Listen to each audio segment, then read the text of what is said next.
Bom, vamos começando então, até que o pessoal consiga acabar de entrar, e aí vão pegando a fala do professor Cláudio. Primeiramente, eu quero agradecer a presença de todos nesse nosso 20º encontro. Estivemos juntos e reunidos virtualmente várias vezes ao longo desse ano, então eu só posso agradecer a todos vocês por isso.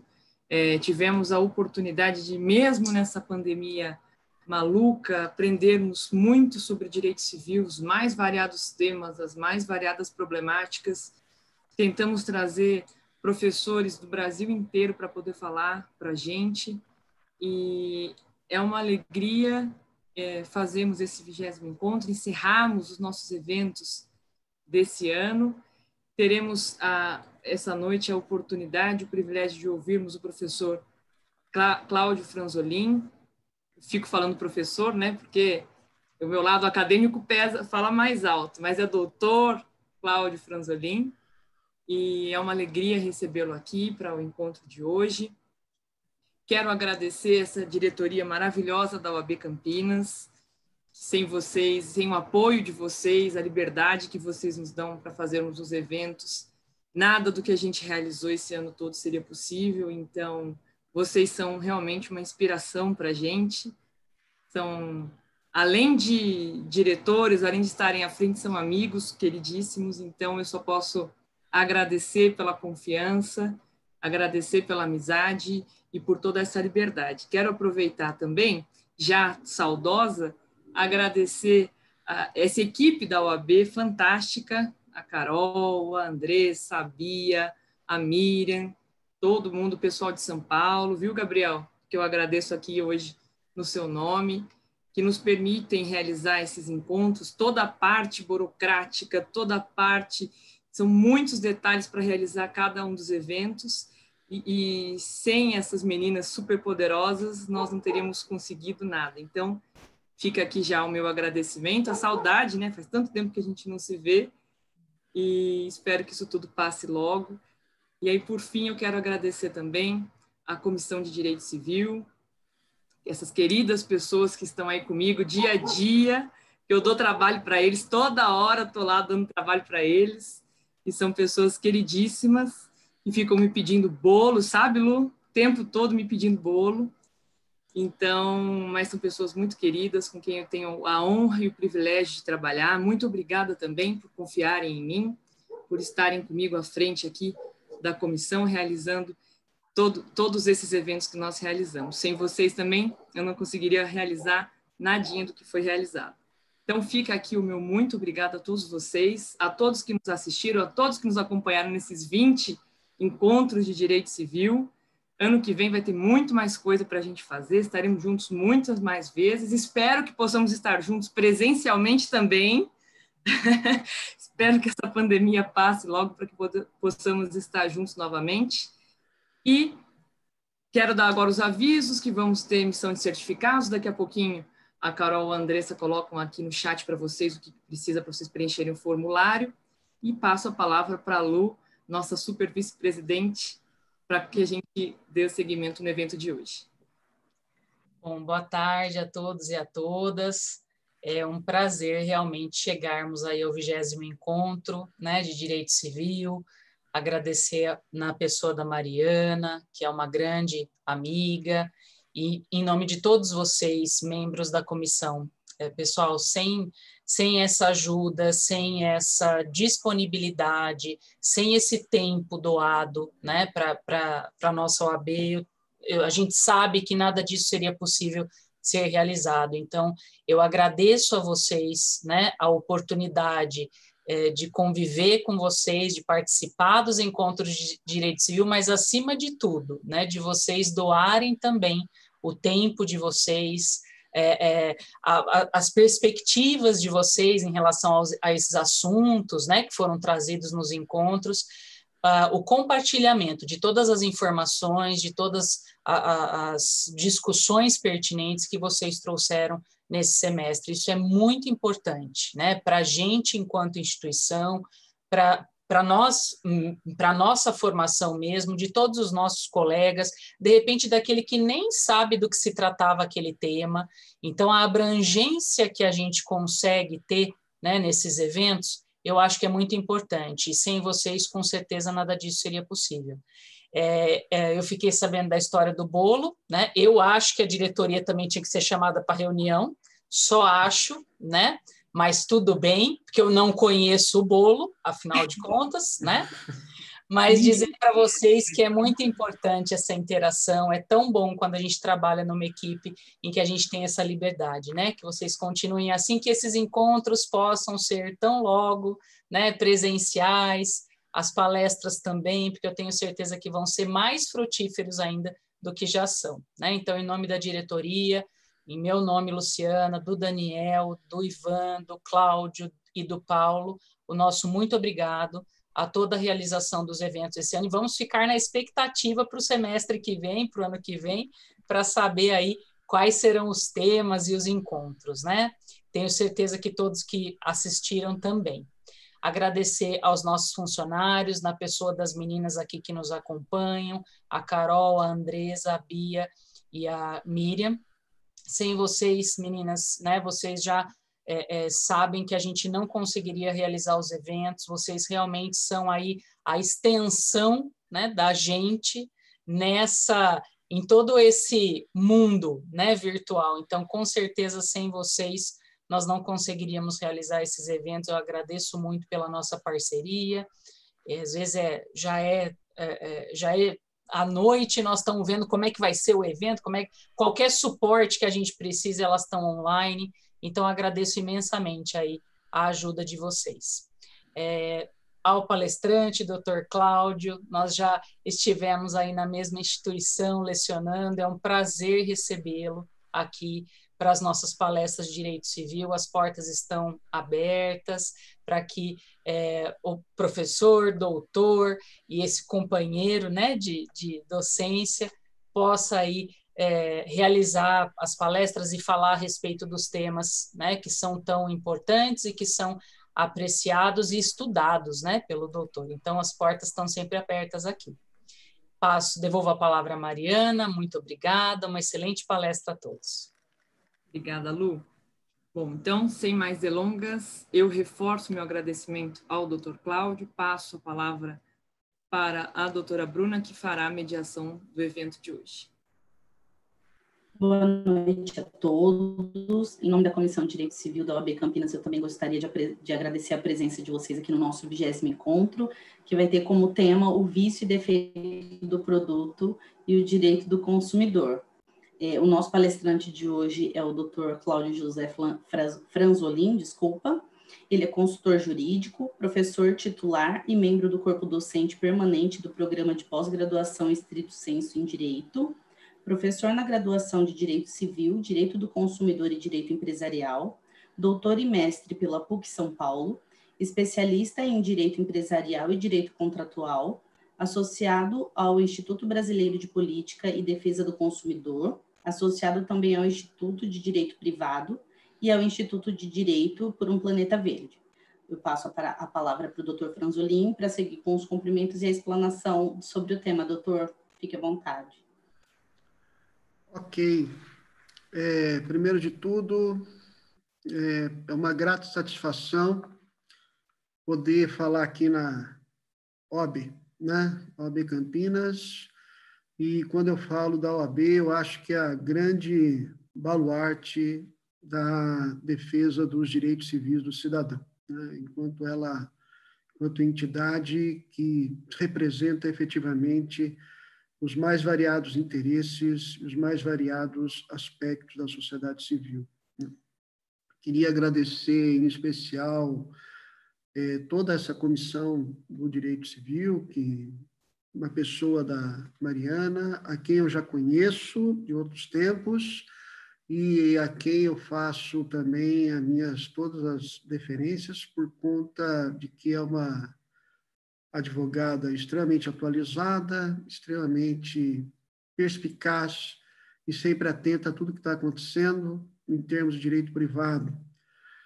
Também queria externar aqui o meu carinho com a doutora Luciana à frente da OAB, que tem democratizado o espaço, tem cada vez mais permitido eventos e tem estimulado, acima de tudo, né? Estimulado, diretoria estimulando que cada vez mais o direito tome esse contato cada vez mais dialógico com tudo que está acontecendo em termos práticos, mas também permitir que a academia se interconecte com os desafios que são colocados na sociedade contemporânea, cada vez mais complexa e cada vez mais com novos desafios.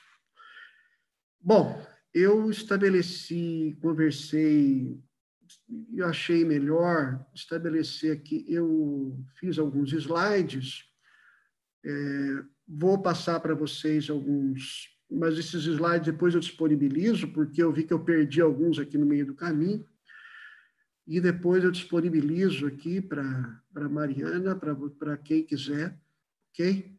Mas, a princípio, eu não vou compartilhar, porque eu perdi um pedaço dele, não sei onde está, está em alguns pedaços espalhados por aí, né? Quero também agradecer a participação da doutora Bruna, como a mediadora, espero corresponder também às expectativas, né? E agradecer a todos que estão aqui, de alguma forma, compartilhando e participando, porque eu acho que muito mais importante do que eu falar é que a gente possa conversar e trazer aqui algumas ideias. Então, eu falo por um período, mas eu acho que o mais importante é que a gente possa interagir e trazer esses contornos mais de debate, porque o direito do consumidor ele é um universo de debate diário, com temas diários, porque a sociedade de consumo é extremamente dinâmica e, consequentemente, novas teorias, novos debates e novos conflitos e novas situações vão despertando a cada dia, e isso faz com que possamos, então, fazer com que a gente tenha mais enriquecido esse encontro por conta dos debates, evidentemente, né, por conta de que eu trago muito mais questões do que soluções, né, porque nós estamos num novo ambiente social em virtude de tantos produtos que são colocados no mercado. Então, vamos lá, né? Eu diria, primeiro de tudo, que cada vez mais o Estado, né, o poder público, ele é instado a ficar do lado do cidadão em virtude de um crescimento, de um agigantamento econômico cada vez mais intenso. Inclusive, tem a preocupação de que a liberdade do qual todos os cidadãos têm para contratar, para adquirir bens e serviços, ela não é tão verdadeira assim. Na verdade, temos uma liberdade, mas uma liberdade cada vez mais restrita em virtude das técnicas e das estratégias que são colocadas para que o consumidor seja conduzido para o consumo de maneira cada vez eficientemente, rápida e, consequentemente, ter acesso a produtos dos mais variados tipos. E uma coisa que acontece na sociedade de consumo e que eu gostaria de apresentar para vocês é que estamos numa sociedade de consumo em que o produto colocado à disposição do consumidor, na verdade, nós saímos de uma época em que a sociedade de consumo ela é produzida em massa, né, colocando produtos em massa, para atender hoje uma tendência de produtos cada vez mais segmentados e direcionados para o consumidor específico, para o perfil mais individualizado do consumidor. Ou seja, os produtos são mais direcionados, os produtos são mais segmentados e os produtos são mais direcionados para este ou para aquele produto. E isso tem muito a ver com a maneira com que o consumidor ele vive hoje na sociedade de consumo, à medida em que ele clica, à medida em que ele curte, à medida em que ele acessa as redes, à medida em que ele toma contato e faz pesquisas desse ou daquele produto. O fornecedor, na verdade, ele se antecipa ao consumidor. Então, dizer que hoje há uma liberdade de escolha, na verdade, estamos diante de uma situação em que o consumidor é que está sendo escolhido. Essa é uma das situações das quais nós vivenciamos. E nesse contexto, né, quando se fala que quem tem o grande líder, quem é o grande rei do mercado é o consumidor, não é, na verdade, isso mais. Né? Na verdade, o consumidor está cada vez mais exposto às mais variadas estratégias. Lembrando apenas que na sociedade de consumo, ela é um pouco diferente da sociedade civil, que é um pouco diferente da sociedade empresarial, dos contratos empresariais. A sociedade, no âmbito das relações civis, elas são marcadas por relações não profissionais, então, presume-se uma situação de paridade entre as partes. Nas relações interempresariais, existe uma simetria entre atividades em que cada um é detentor de sua especialidade, da sua expertise, da sua atividade econômica. E na relação de consumo, a peculiaridade é de que existe ao lado do consumidor alguém que não conhece o produto, não tem condições de saber sobre o produto, e do outro um fornecedor que tem toda a tecnologia, todo o know-how de como produz, do que faz, do que serve e de como isso se desenvolve nas relações de consumo. Ele sabe como faz o produto, ele sabe da matéria-prima, ele sabe a respeito dos riscos que eventualmente pode ter aquele produto, ele sabe a respeito de como ele vai comercializar aquele produto, sua margem de lucratividade, e o consumidor, ele precisa do produto. É só isso que o consumidor tem condição de levar em consideração. Né? Ele precisa do produto ou ele quer o produto para atender a um determinado interesse, um desejo, uma satisfação pessoal, uma questão de vaidade. O que interessa é que o consumidor ele não tem condição de ter conhecimento e avaliação de todos os componentes que envolvem aquele produto. Evidentemente que a gente poderia falar dos aspectos dos serviços, né? Mas os serviços também têm as suas peculiaridades e vivemos numa sociedade de serviços. Né? Não é o foco do bate-papo de hoje, mas falar em serviços hoje são a grande satisfação do consumidor em virtude da universalidade de acesso e que permite, por meio dos mais variados serviços, cada vez mais a disponibilidade deles ao consumidor. Serviços bancários, serviços de plano de saúde, serviços de previdência privada, serviços de acesso à internet, serviços de acesso à tecnologia e, entre tantos outros, serviços disponíveis para o consumidor. Por isso que eu achei melhor ficarmos só no produto, porque os serviços eles também envolvem outros desdobramentos. A própria OCDE, né, ela tem essa preocupação, a OCDE é a Organização para a Cooperação e Desenvolvimento Econômico, né, que, na verdade, é uma organização que procura tratar e disciplinar, sobre o âmbito internacional, os aspectos de como os estados devem conduzir os mais variados aspectos para terem índice de desenvolvimento.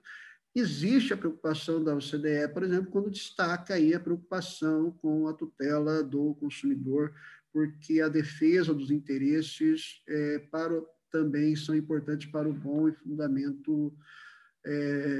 funcionamento das empresas. Né? Então, só que a OCDE traz o aspecto sobre o perfil do bom funcionamento da empresa, né? dentro de uma atividade econômica e coloca a importância dos mais variados aspectos do direito do consumidor para que isso se torne relevante. Existem vários problemas com relação ao direito do consumidor. Os problemas, os principais problemas dos rankings que são levantados em relação aos produtos são de respeito a cobranças indevidas, a situação de inadimplência por conta dos contratos e os problemas relacionados aos produtos colocados no mercado em relação a vícios e defeitos desses produtos. Então, existem N questões envolvidas a esses aspectos relacionados ao produto. Nesse contexto de proteção de sociedade e de direito do consumidor, se desenvolve, então, o CDC, e o CDC ele vem dentro de um contexto, a partir de 1990, para prestigiar e proteger o consumidor como uma norma, uma lei infraconstitucional disciplinadora das relações de consumo, para dar fundamento e amparo no comando constitucional, quando diz, no artigo 5º da Constituição Federal, que o Estado deve promover a defesa do consumidor. Não fala que o direito do consumidor é um direito fundamental, mas que a defesa do Estado e a tutela por parte do Estado na proteção do consumidor como direito fundamental. E isso significa, consequentemente, uma amplitude no seu mecanismo protetivo que se envolve, diz respeito tanto para o judiciário, como para o executivo, como para o legislativo.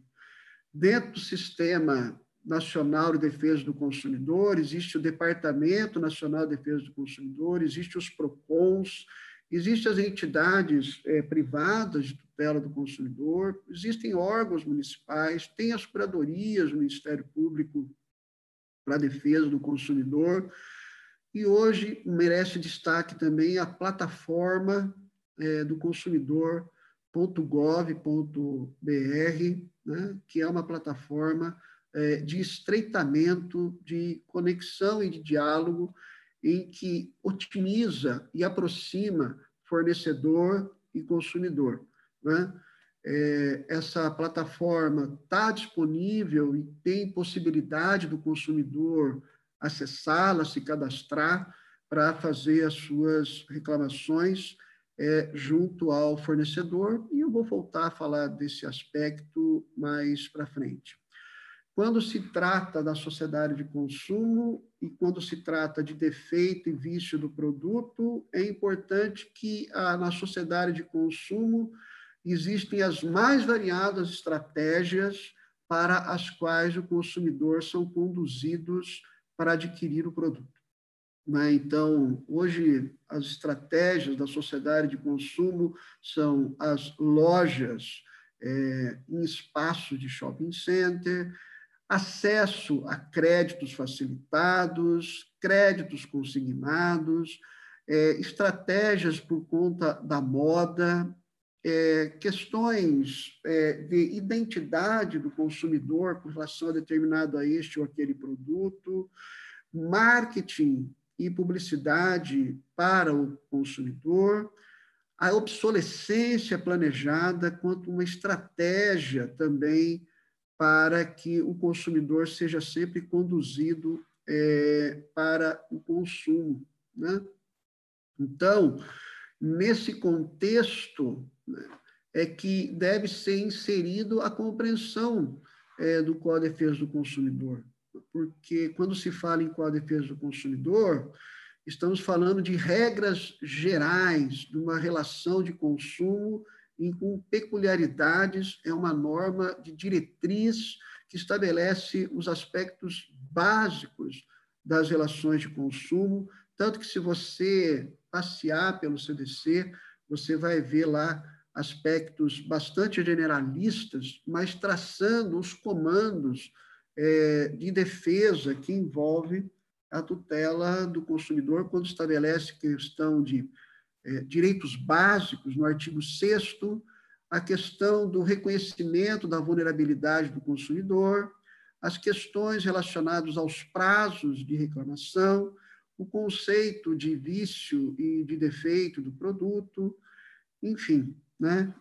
As questões relacionadas às cláusulas abusivas, a proteção contratual do consumidor, a questão da oferta, mas isso são o quê? Panoramas gerais para o consumidor, né? Panoramas gerais, porque existem peculiaridades com relação a produtos, com relação a serviços, por exemplo, serviços de telefonia, serviços de fornecimento de energia, tem produtos em que demanda um tratamento mais específicos, a questão dos veículos novos, a questão dos veículos ou dos produtos que são adquiridos por meio de fornecedores, por exemplo, de importadoras, e assim sucessivamente. Um outro aspecto do direito do consumidor, e quando envolve produto, são os desafios que nós vamos ter aqui para o século XXI. Primeiro de tudo, preocupações com o consumo mais sustentável, e isso vai refletir no direito do consumidor, porque parece algo distante, mas não é tão distante assim, né? Veja que quando se fala como um dos desafios é o consumo sustentável, né? Agora, a gente não pode compreender a relação de consumo mas apenas sob uma perspectiva aprisionada da relação de consumo, sem diálogos com o que está à sua volta. O direito do consumidor, ele é um direito humano, né? O direito ao meio ambiente é um direito humano, e esses componentes nascem basicamente juntos. Se você analisar a evolução do direito do consumidor e se você analisar a evolução do direito ambiental, você vai ver que eles evoluíram com a sua preocupação, cada um no seu contexto, mas separadamente, até que vem a ONU e passa a considerar a preocupação com a produção e consumo sustentável, quando então a questão não é meramente mais o desenvolvimento econômico, mas a questão do consumo e produção de maneira sustentável. Não basta abastecer o consumo com produtos, mas tem que ter um qualificativo a mais, com produtos ambientalmente que sejam voltados para esse valor da sustentabilidade. Isso traz repercussões para se saber qual a extensão dos deveres desse fornecedor, né? Por isso, é preciso analisar a questão do produto, por exemplo, à luz da Política Nacional de Resíduos Sólidos. É preciso analisar os produtos à luz do Estatuto da Cidade. É preciso analisar o produto considerando a Lei do Clima, que é a Lei 12.187 de 2009.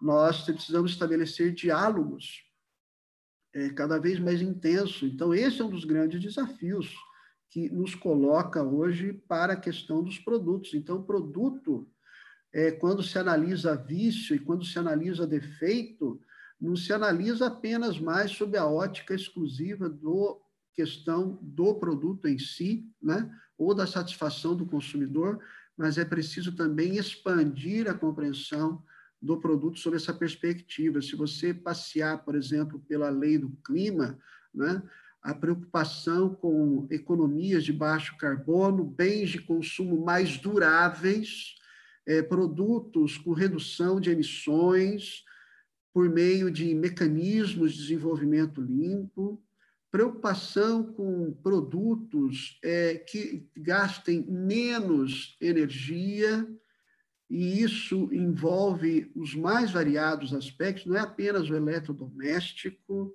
mas também os empreendimentos imobiliários, né? Essa preocupação também com relação a esse componente.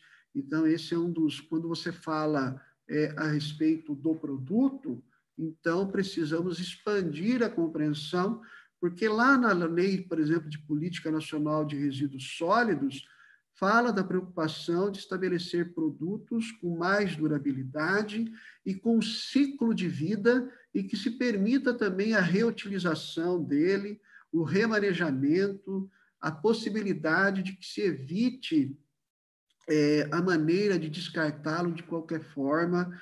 Isso são deveres que passam a ser impostos para o fornecedor, e esse é um dos aspectos que diz respeito para o produto nessa perspectiva. Um outro aspecto que diz respeito ao produto é o tempo em relação à reclamação do produto em relação ao consumidor. Hoje se fala de uma concepção, e tem um livro que trata sobre esse assunto, eu indico, da Laís Bergstein, sobre o menosprezo planejado, né? O consumidor, quando ele quer ter acesso a um determinado produto, ele confia no fornecedor, né? Ele acredita no consumidor, no fornecedor. Então, ele confia, a teoria da confiança no produto faz com que o consumidor queira adquirir aquele produto. Então, o tempo de reclamação, o prazo para a solução do problema para o consumidor tem que ser algo relevante. O tempo na vida do consumidor, na vida do cidadão, na sua vida, na minha vida, ele é inacumulável, né? Ele não volta. E não dá para acumular o tempo. Olha, eu não gastei muito tempo hoje, né? Então, hoje eu só gastei 12 horas. Como eu tenho muita coisa para fazer amanhã, eu vou pegar umas 5 horas do dia de hoje e vou colocar amanhã. Não existe essa possibilidade, né? O tempo também ele é irreversível e a utilização do tempo é uma situação existencial do indivíduo, e isso tem que ser levado em conta à medida em que o consumidor ele desperdiça seu tempo para correr atrás de resolver problemas de vícios e defeitos do produto. Nós já tivemos situações com relação à questão, por exemplo, com relação à multa, né, por tempos, demoras em fila. Não se trata de dano moral, ou se trata de dano moral, né, a questão do excesso de tempo na fila, né, o STJ entendeu que não, né, que leis que procuram punir o tempo de demora na fila não tem nada a ver com dano moral, é uma situação meramente administrativa. Eu vejo que isso também é um aspecto que acaba dificultando a melhor efetividade da tutela jurisdicional, né? Inclusive, uma outra preocupação que também tem que ser levada em conta é a situação do consumidor em relação aos obstáculos, né, para que ele possa ser um titular individual em matéria de defesa dos interesses do consumo, né? Não é apenas uma questão de tutela administrativa, por exemplo, com relação, quando a gente pega a demora na fila para ser atendido ou a demora para ser atendido com relação a determinado reparo de um produto. Inclusive, tem o recurso especial 598, 183, que foi relatado pelo Teori Zavadski, de 2006, em que falava no voto sobre que o problema da fila era um problema administrativo, de tutela administrativa, e pouco tinha a ver com o consumidor. Pode até ser, né? Mas o tempo, a situação do consumidor, ele tem que ser permitido essa dimensão, essa expansão desse debate. Outros aspectos com relação ao produto, que diz respeito aos debates em relação a vícios e defeitos, tem a ver também com o consumo de tabaco, que é um desafio para os novos tempos do consumo, enquanto produto disponível no mercado. Um outro aspecto com relação ao produto diz respeito aos medicamentos e ao risco de desenvolvimento desses produtos, a questão da economia compartilhada, né, e os desafios para acesso aos produtos, E, nesse contexto, né, quando a gente volta aqui para o direito do consumidor, né, existe um panorama, vamos dizer, geral dentro do direito do consumidor, né? A teoria que é mais alinhada com a tutela do consumidor, sob a perspectiva do vício e do defeito envolvendo os produtos, é a teoria da qualidade, né? A teoria da qualidade envolve uma incolumidade físico-psíquica decorrente dos acidentes de consumo e envolve uma incolumidade econômica com relação aos vícios do produto, né? Então, tem os vícios por insegurança, né? O produto que provoca danos, ou seja, fora do produto, né? Atinge o consumidor. E tem os vícios de qualidade por inadequação, né? A questão do produto que não está correspondendo ao fim e às expectativas do consumidor em relação àquilo que se espera. O artigo 8º do CDC, ele tem essa preocupação em trazer para o direito do consumidor situações em que fala da expectativa do direito do consumidor de que aquele produto não pode acarretar riscos para a sua saúde, para a sua segurança, né? E, consequentemente, nesse contexto, o produto ele vai ser defeituoso porque ele não oferece a segurança que se espera dele. Aí tem a questão do produto defeituoso, envolve algumas considerações que são desenvolvidas. Tem alguns produtos que, apesar de oferecer determinados riscos, é inerente à sua situação o oferecimento desse risco, é inerente à sua questão de utilizar-se dele, mas ser também oferecimento de um risco que faz parte da sua utilidade. Que, por exemplo, é o caso do álcool, né? Que tem uma questão de periculosidade inerente. Tem a questão da periculosidade adquirida, que tem a ver aí 3 aspectos a serem considerados, né? O defeito de fabricação, que é no momento ainda da produção, né, em que o produto ele está no seu processo produtivo, sendo desenvolvido, não, no processo dos equipamentos que estão sendo utilizados, e aqui tem um componente a mais, né, a questão da sustentabilidade também, que essa leitura é importante que se faça. Essa periculosidade adquirida com relação a esse produto, quando se fala desse defeito de fabricação, que pode atingir todos os cidadãos. Tem a questão do defeito de concepção do produto, né? Em que o projeto do produto, o design do produto, vai afetar todos indistintamente. Então, existe uma responsabilidade pelo fato do produto nesse contexto. Uma questão também da periculosidade do produto é o defeito de comercialização, né? Que diz respeito quando envolve a potencialidade desses produtos em relação àquilo que ele deve de imprevisibilidade para o consumidor, mas também pelo fato de ser nocivo para o consumidor e a importância das informações relacionadas a ele, como é o caso dos agrotóxicos, dos inseticidas e as restrições de comercialização em relação a esses determinados produtos. O artigo 12 traz essa questão da expansão dessa responsabilização em relação às informações, à maneira de tratar em relação a esses produtos e assim sucessivamente, né? O comerciante, ele não vai ser sempre responsável, a não ser que não se consiga identificar o fabricante e o produtor. Uma outra questão é a questão envolvendo a exclusão da responsabilidade, né?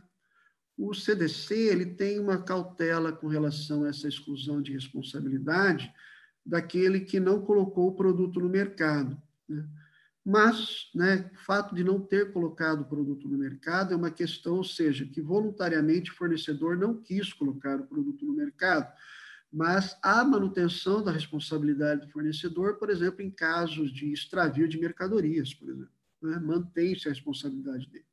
Em questões de acidente de trânsito, mantém a responsabilidade dele.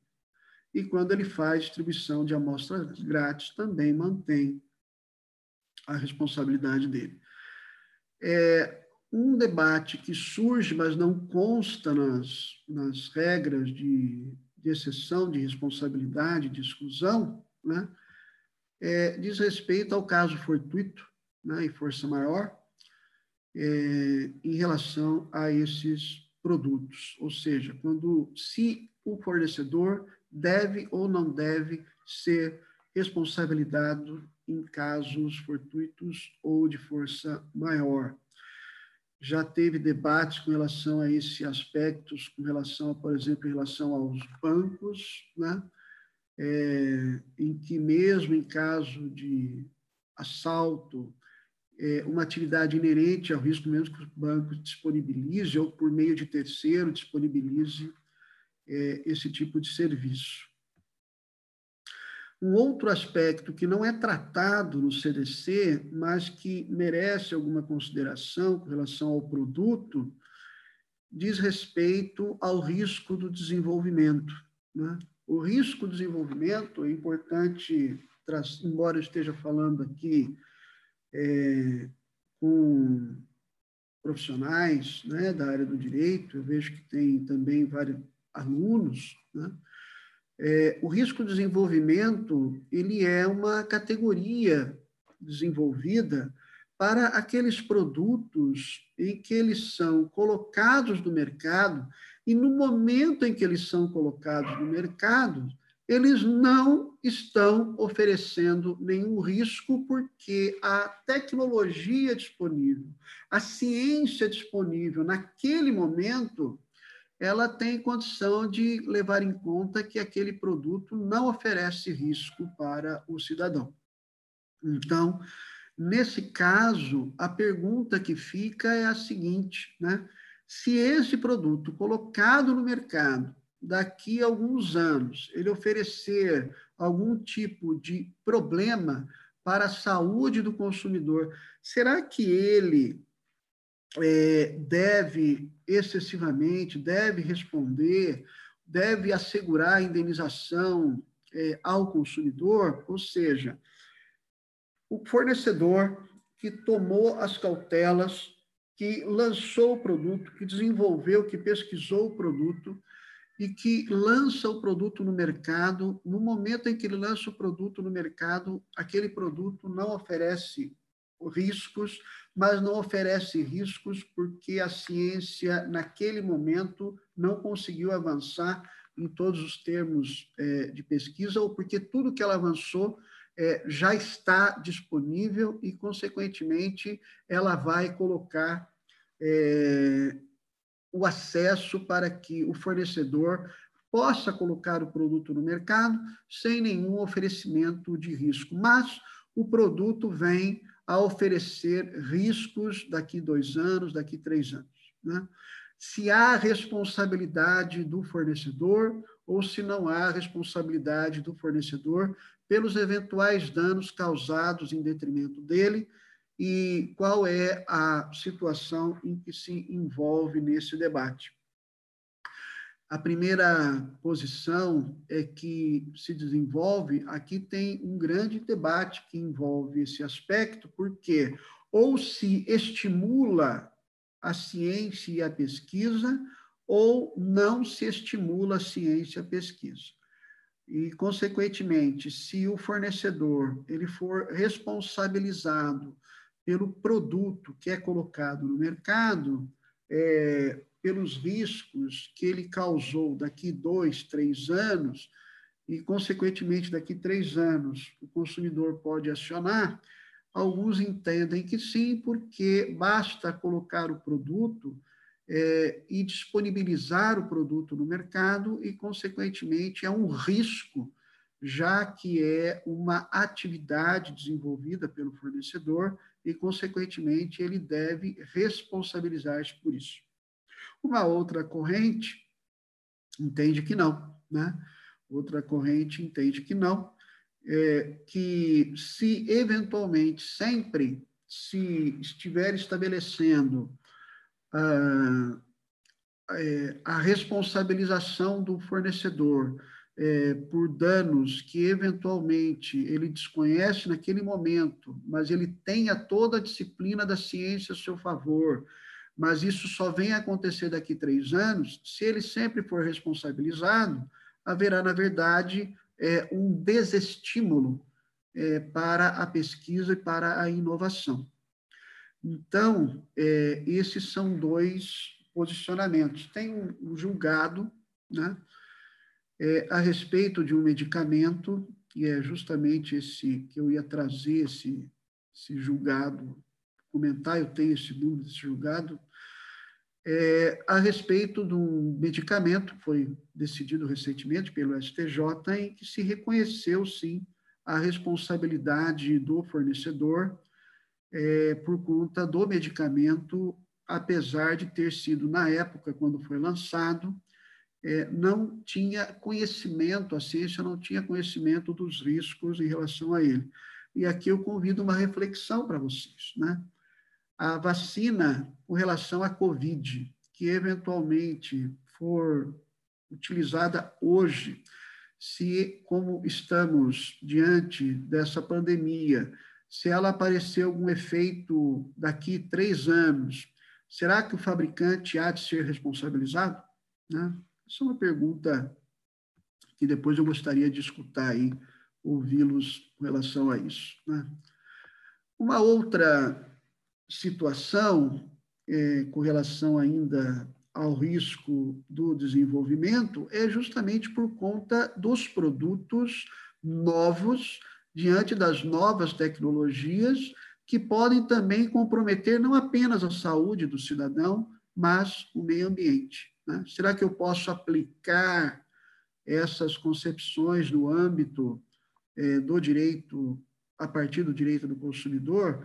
Por exemplo, produtos elaborados a partir de nanopartículas ou de nanotecnologia, ou seja, aqueles produtos que incorporam essa nova dimensão de tecnologia, cujos riscos ainda são potencialmente, embora pesquisados, mas são desconhecidos.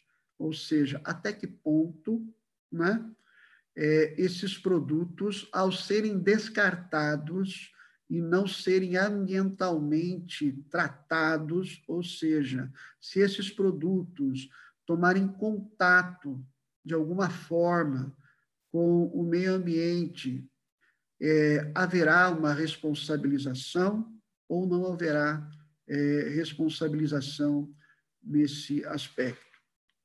Então, esses são alguns dos aspectos quando se analisa a relação de consumo, não apenas mais na perspectiva apenas do consumidor, mas se expande para a construção de um consumo mais sustentável.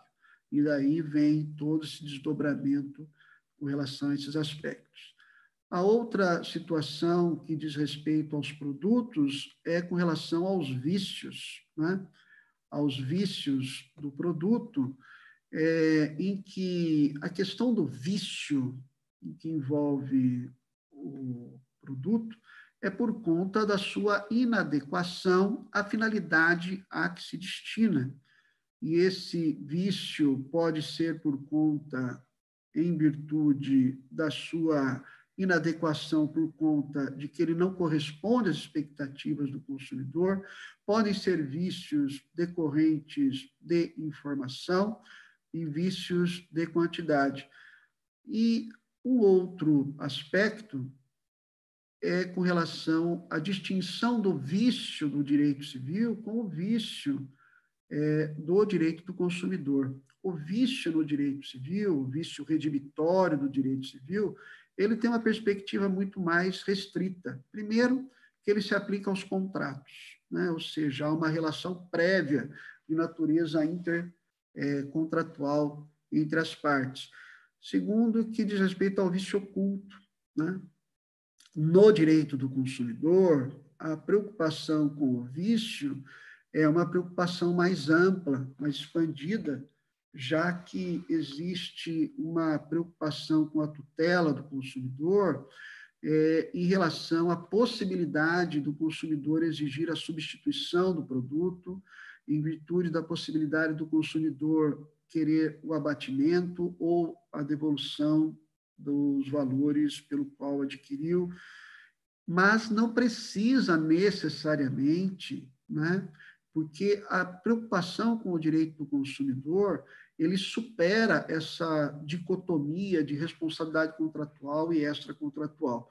A preocupação com o direito do consumidor é uma preocupação relacionada ao produto em si, né? É uma preocupação relacionada à relação de consumo em si. Não se avalia essa questão do aspecto contratual ou não contratual. Eu vejo que o direito do consumidor, quando tem essa preocupação de disparidades com relação ao produto e aos riscos e aos defeitos e aos mais variados desdobramentos, tem um outro aspecto que é a tutela do consumidor.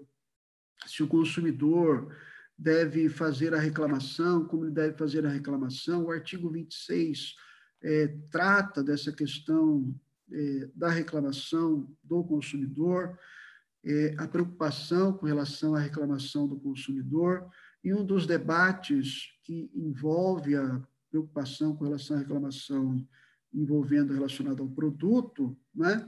Se eu devo primeiro me utilizar da plataforma consumidor.gov.br, né, para reclamar em virtude desse produto em relação ao fornecedor.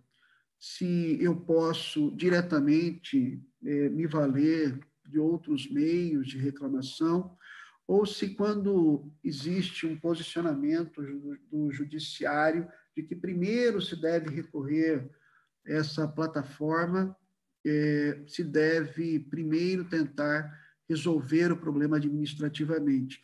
Eu vejo que essa questão foi muito colocada, né, em tempos de pandemia, nas relações civis, né, essa tentativa de solução extrajudicial.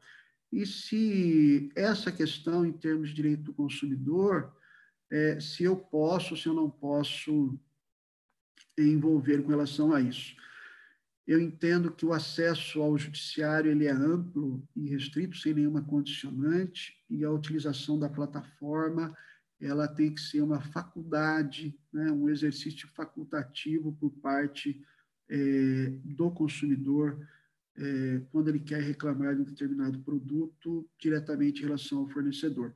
Evidentemente que tem uma série de peculiaridades em relação à plataforma consumidor.gov, mas tem essa preocupação e essa possibilidade de um canal a mais de reclamação à disposição do consumidor. Lembrando que não há mediação, né, aqui na plataforma. O que existe, sim, evidentemente que não é objeto desse tema, né, mas é um tema que acaba atraindo minha atenção, mas se é preciso apenas que essa reclamação feita formalmente perante o fornecedor via plataforma, é que ele se obtenha uma resposta, né? E essa resposta independe se ela é favorável, se não é favorável.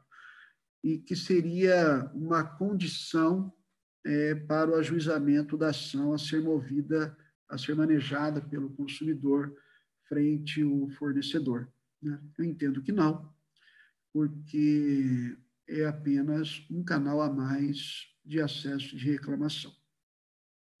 Eu estou falando, há um certo tempo, existem vários aspectos que a gente pode conversar aqui, então eu vou fazer o seguinte, eu vou interromper por aqui e vou devolver a palavra para Beatriz, para que ela conduza os trabalhos, né? Porque ela é a presidenta aqui do debate, para que a gente possa conversar e trazer aqui algumas reflexões a mais que eu gostaria também de saber e permitir que vocês conversem e dialoguem comigo a respeito.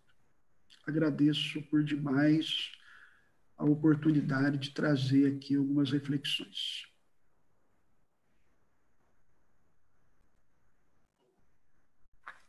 Obrigada, doutor Franzolin, por compartilhar tantas informações importantes sobre esse assunto, né, que é tão polêmico e que gera tantas dúvidas para quem está do outro lado ouvindo.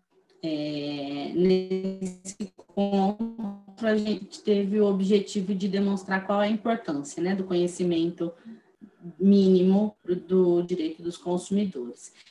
E daí, lá no começo da sua explanação, o doutor falou sobre as instituições, os órgãos que os consumidores podem recorrer para ter a garantia desse direito, de quando o produto vem com vício ou com defeito. Daí me surgiu uma dúvida. Os trataram, assim, né, das plataformas digitais, aplicativos e afins. Se de repente um produto adquirido por de um determinado site, esse produto ele vem com um defeito para o consumidor final. Eu só estou tendo um problema porque está falhando. Vendedor, eles recusam fazer a troca. A voz está travando aqui para a gente. Bom, então vamos lá. Desculpa, eu acho que a internet não está legal. A internet é sempre temperamental. Mas, vamos lá, por exemplo, um produto adquirido pela internet, quando ele chega para o consumidor final, de repente esse produto ele vem com um defeito. Pode procurar o Procon ou o consumidor.gov para buscar essa troca, para querer os seus direitos, ou tem alguma instituição ou órgão específico? Mário, eu vou escrever no chat. Tá bom. Tudo bem? Mas se você tem perguntas, se você quiser ir adiantando, eu vou escrevendo a minha aqui. Caso vocês não ouçam, dá para a Mariana ler para mim.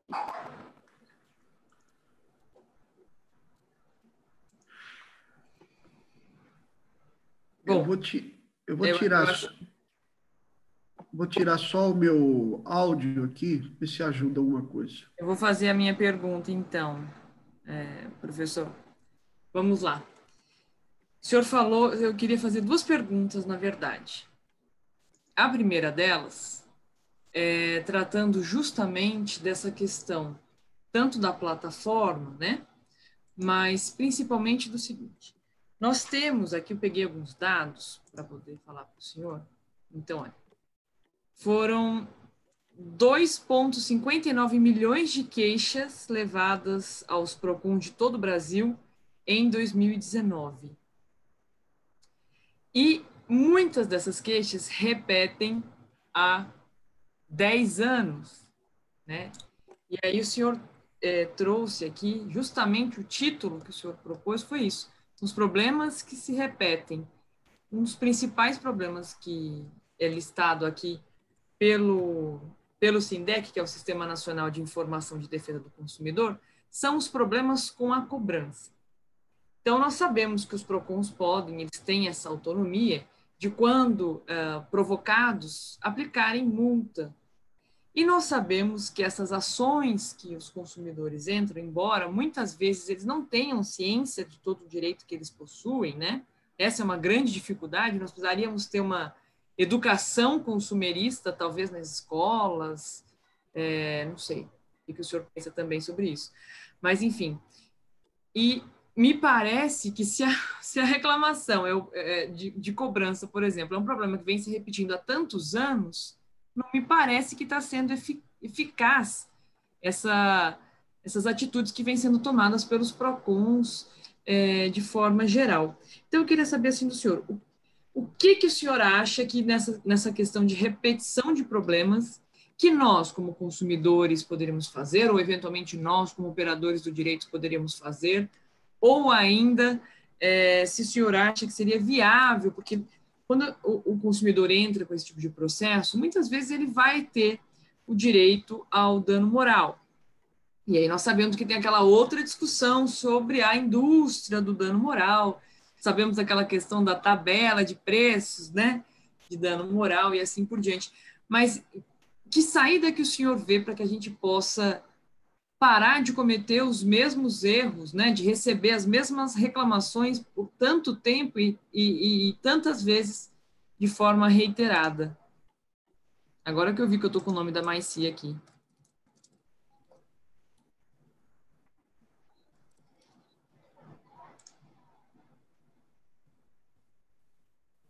Estão me ouvindo? Agora sim. Tá. Bom, o que eu gostaria de destacar é o seguinte: a sua preocupação, eu acho que a grande preocupação é para que não haja o dano. Eu acho que a grande preocupação hoje do direito do consumidor é a preocupação para se evitar o dano, né? Ou seja, ter um projeto, né? Ter um programa de tutela para que seja muito mais pela prevenção, que seja muito mais pelo cumprimento daquilo que se espera do contrato firmado entre consumidor e fornecedor. Um dos aspectos que se tem à disposição, né, que, primeiro, né, a questão que todas as ofertas são vinculativas para o fornecedor, a questão do cumprimento compulsório do contrato, artigo 35 do Código de Defesa do Consumidor, da oferta, e a questão da responsabilidade com relação ao cumprimento obrigatório da prestação que se espera daquilo por parte do que o consumidor quer, né? Ou seja, muito mais importante do que receber indenização, ele quer a prestação.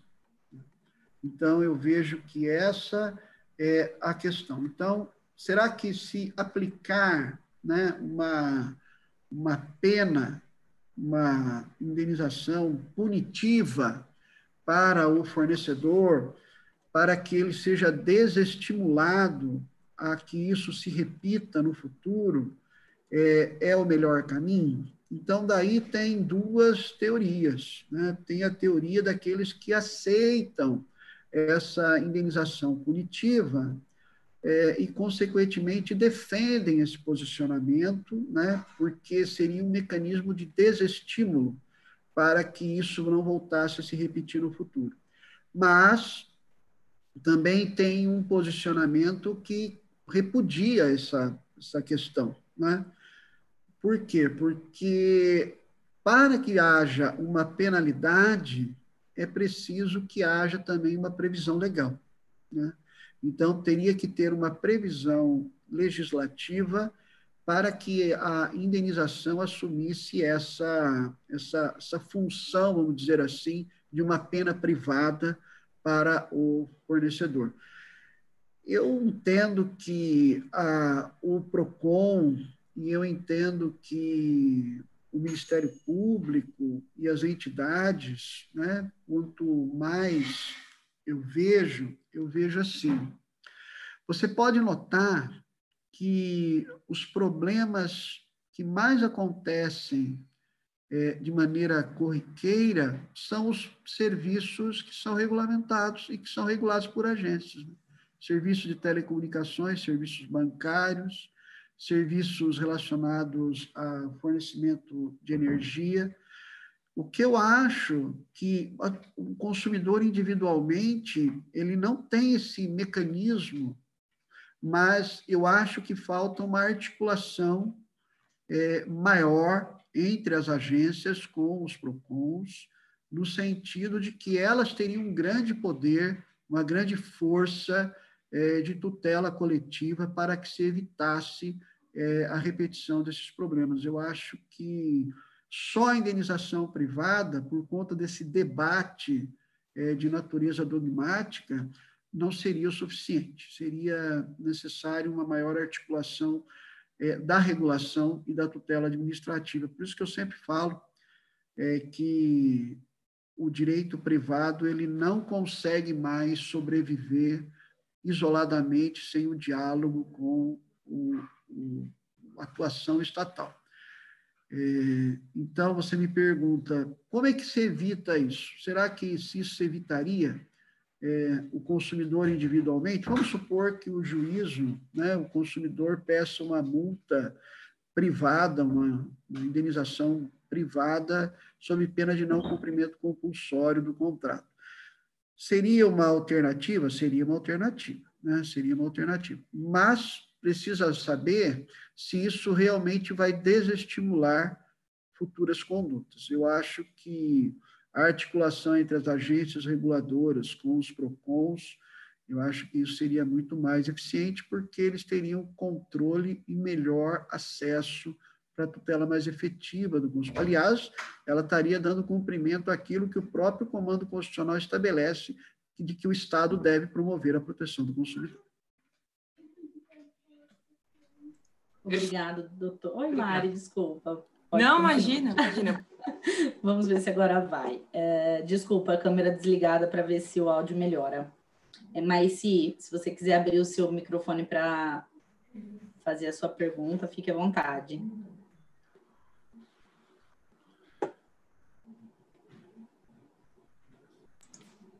Maici? A Maici não era eu, Bruna. Eu fiz aqui, eu que entrei com o nome errado. Não, tá, desculpa. Eu Caio agora. Caio. Tudo bem, Caio. Pode abrir o seu microfone, por favor.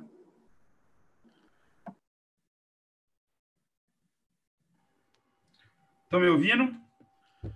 Perfeitamente. Sim. Boa noite. Gostaria de agradecer ao professor Cláudio pela palestra, dizer que é sempre uma alegria te ouvir falar. Hoje, por conta de alguns compromissos, não consegui acompanhar inteiramente, mas gostaria de formular duas perguntas para você sobre essa área aí, que é muito de sua especialidade. A primeira delas é a seguinte: você falando sobre as indenizações punitivas, eu lembrei que até quem é contrário à ideia de punição, particularmente eu me incluo entre esses, acho que você sabe, mas coloca que no direito brasileiro a gente tem um remédio onde conseguiria se usar essa indenização punitiva, né? A gente tem um caso, que são as ações civis públicas.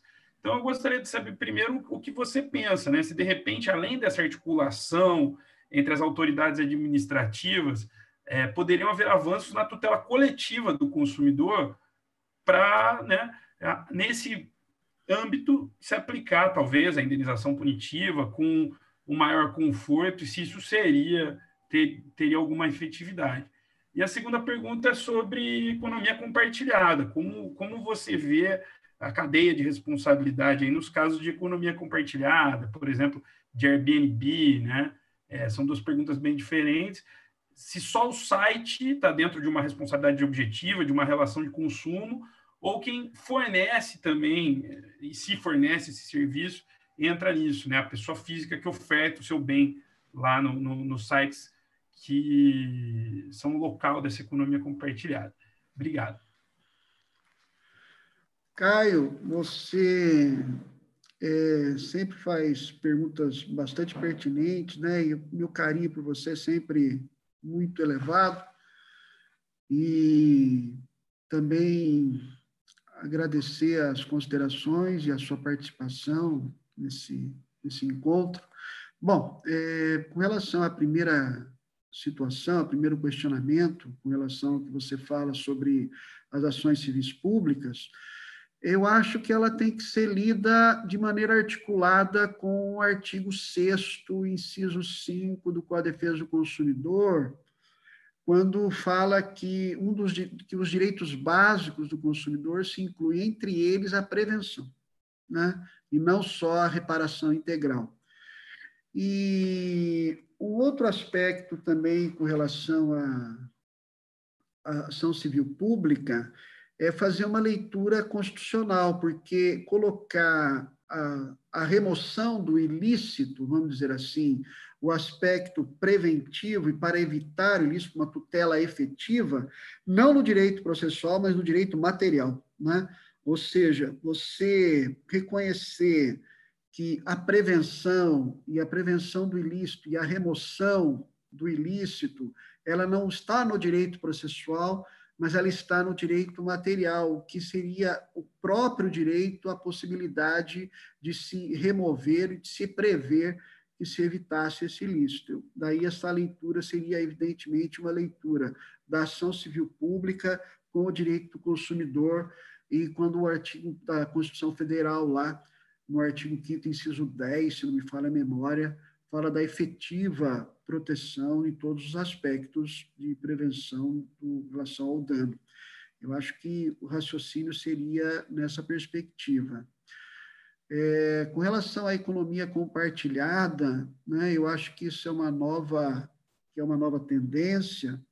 Existe, de uma maneira geral, uma responsabilização ampla com aqueles que estão na cadeia de consumo, já que estamos dentro da cadeia de fornecimento de produtos e de serviços. Teria que estabelecer uma distinção de como é a disponibilização desse serviço e no quanto que esses sites eles contribuem ou não contribuem para a disponibilidade e oferecimento desse serviço ou desse produto.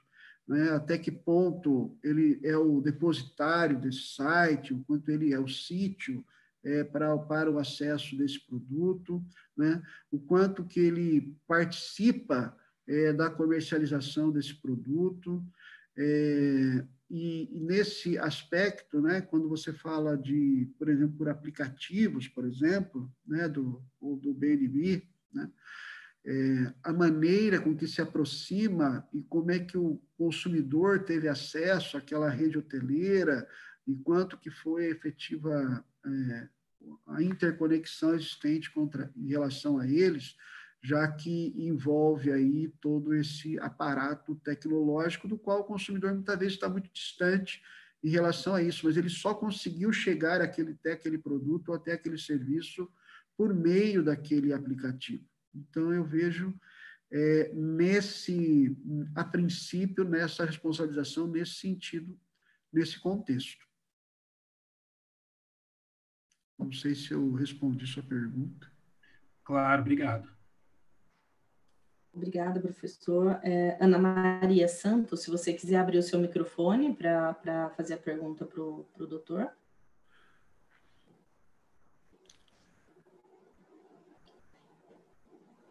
Bom, eu vou ler a pergunta dela que está aqui no chat.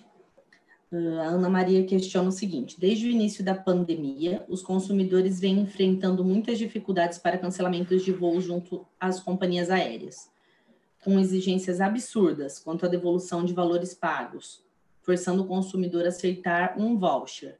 Gostaria de ouvi-lo a respeito, por favor. Bom, vamos lá. Envolve um serviço, né? Então, a princípio, tem a lei que tratou sobre esse aspecto, que foi uma medida provisória, né? Que tratou a respeito da devolução dessas parcelas, em parcelas para o consumidor. E daí surgiu um debate sobre a questão da devolução imediata dessas parcelas ou devolução parcelada, contados a partir da data em que se faria a viagem, né? Então, esse é um aspecto. Essa questão da devolução das parcelas, evidentemente que se ficou ajustado que o fornecedor se comprometeria a fazer essa devolução no termo ajustado entre eles, eu não vejo impedimento, não estou vendo como não haja aí um descumprimento do que foi ajustado.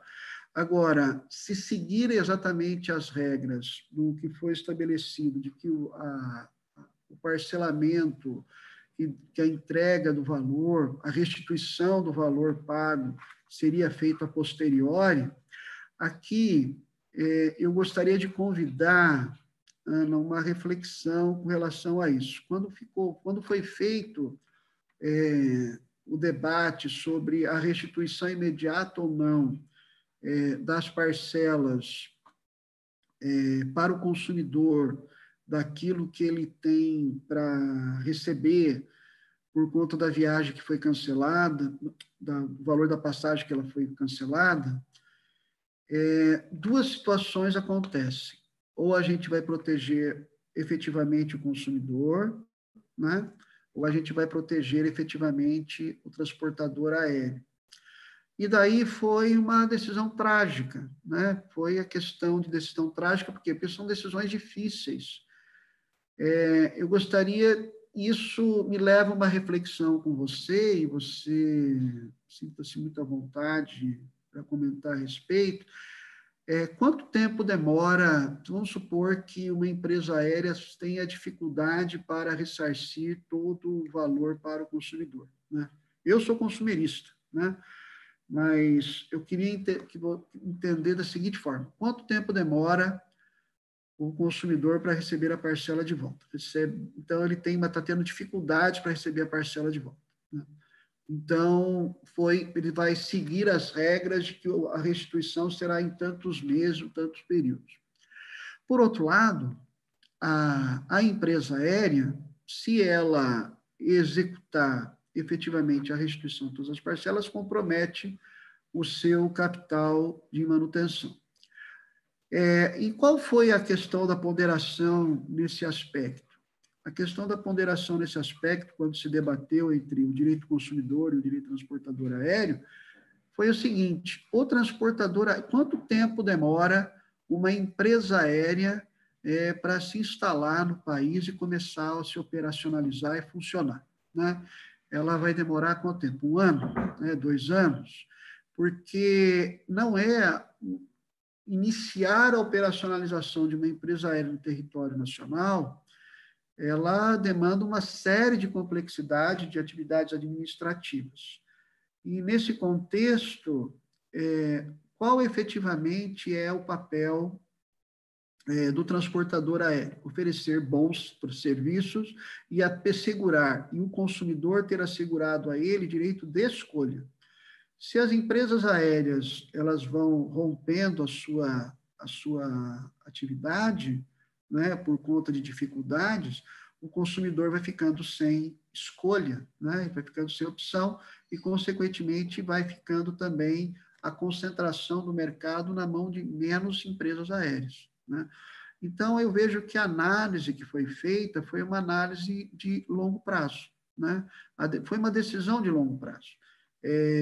Uma decisão para se permitir que as empresas aéreas não fossem comprometidas totalmente, para que elas se mantivessem, mesmo em tempos de pandemia, para que, quando retomasse a economia, elas permanecessem o seu funcionamento. O Bruno Miragem, ele tem um posicionamento efetivamente correspondente ao seu, né? Que é efetivamente porque, quando o consumidor ele deixa de ser restituído daquilo que ele despendeu, compromete o seu direito de propriedade, né? Então, eu vejo nesses 2 âmbitos, né? Eu não tenho dúvida que essa dificuldade com relação ao consumidor de ser restituído desses valores passa necessariamente por conta desse aspecto, desse debate. Então, eu, como consumirista, eu falo, tem que devolver para o consumidor, sim, né? Suprimento forçado, né? Tem o direito de ser restituído. Se você pensar em termos de direito de escolha do consumidor e pensar em termos de opção para o consumidor, quanto menos empresas aéreas tiverem no futuro, mais dominação de mercado vai ter. Então, esse é sopesar sobre esse aspecto que eu acho que tem que ser feita essa análise. Obrigado, doutor. Agora vamos lá, vou ver se eu consigo fazer as minhas perguntas. Com essa situação toda de distanciamento social, os consumidores acabaram a usufruir mais do e-commerce, né? Adquirir produtos através de sites da internet ou aplicativo. No caso, se de repente um determinado produto é adquirido e esse produto ele chega para o consumidor com um defeito, o consumidor ele pode usufruir de Procon ou consumidor.gov para tentar solucionar o problema, sendo uma aquisição feita pela internet, né, no e-commerce, e ainda existem sites, por exemplo, Americanas, eles disponibilizam produtos vendidos por terceiros. Qual a responsabilidade efetiva do site sobre um produto com vício ou defeito fornecido por um terceiro? Vamos ver se eu consigo entender sua pergunta, né? Se o consumidor, eu estou lendo aqui, prestando atenção na sua questão. O consumidor ele adquire um produto por meio de um site, né? E se ele pode fazer a reclamação mediante Procon ou mediante plataforma.gov, né? Eu não vejo restrição com relação a isso, tá? Com relação à plataforma.gov, né, tem a vantagem, eu acho que essa é uma vantagem da plataforma, é que ela está disponível no Brasil inteiro, né? Independentemente do lugar onde você está, você pode fazer essa reclamação, né?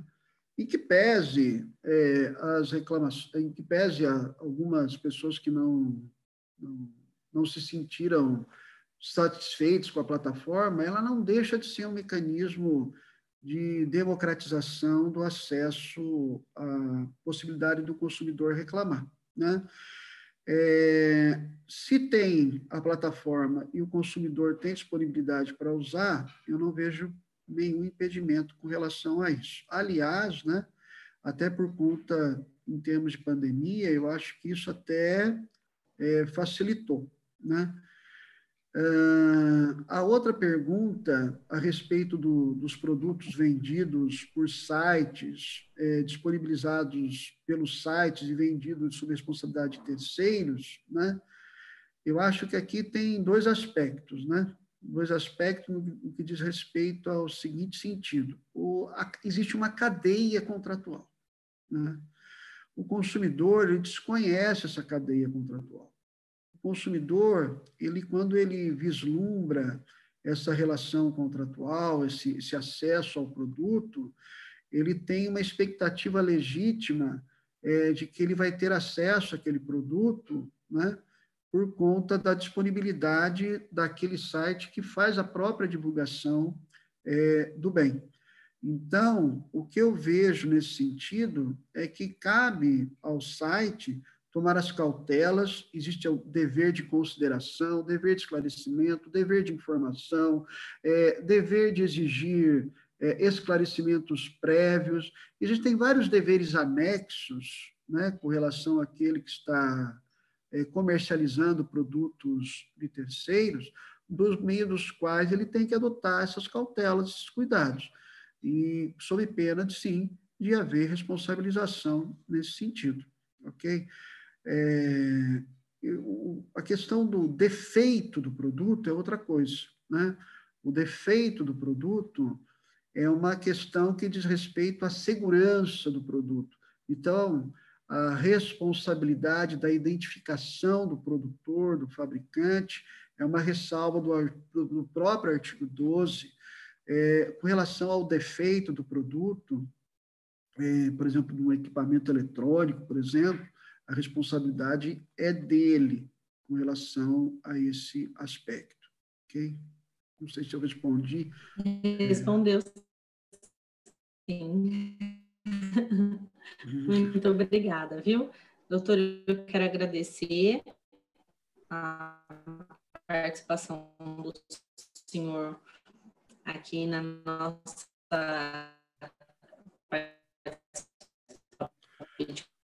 Está falhando. Minas. Foi esclarecedor, o doutor conseguiu explanar muito bem o assunto, o tema. Mariana, por favor. Vamos lá. Doutor Cláudio, muito obrigada mais uma vez pela disponibilidade, curiosidade do compartilhamento de todas essas informações. Uma palestra muito rica, o senhor conseguiu abordar muitos e muitos pontos importantíssimos desse assunto.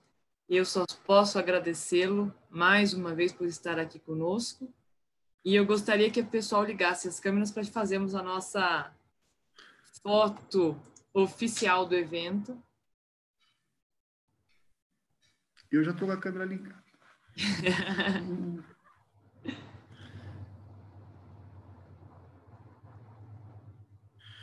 Hoje o pessoal está envergonhado. Então, vamos lá. 1, 2, 3 e... prontinho. Professor, muito, muito, muito obrigada pela disponibilidade de estar aqui conosco. Eu que agradeço, queria imensamente agradecer a OAB, gostaria de agradecer você, né, Mariana? Você, né? Por favor. A delicadeza do convite, da possibilidade de trazer algumas ideias, algumas reflexões. Tem muitas coisas que a gente poderia conversar sobre detalhamento sobre os vícios, sobre a questão dos novos produtos, mas eu acho que isso tem que ser feito em várias vezes, né? Porque existem vários desdobramentos, até por conta... Só um tema valeria um debate, que seria a questão das unidades habitacionais de apartamentos, por exemplo, né? Só isso já importaria um tema específico. Eu acho que participar de um evento da casa da qual eu faço parte, da entidade da qual eu faço parte, para mim é um motivo de muita alegria para mim, né? E eu acho que você permitiu essa alegria, né, fazer com que eu pudesse trazer aqui algumas reflexões com vocês, agradecer a paciência e a oportunidade de estar com vocês e agradecer, acima de tudo, a OAB. Nós é que temos que agradecê-lo, professor. Mais uma vez, obrigada a presença de todos. E nós nos vemos ano que vem nos eventos. Quem sabe, professor, a gente não consegue voltar fisicamente, a gente faz a parte 2 lá na B. Se Deus quiser, que assim seja. Vacinados. Vacinados. Tá bom. Gente, um abraço, tchau, tchau. Obrigada, beijo pessoal. no coração de todos vocês. Tchau. Até, tchau, tchau.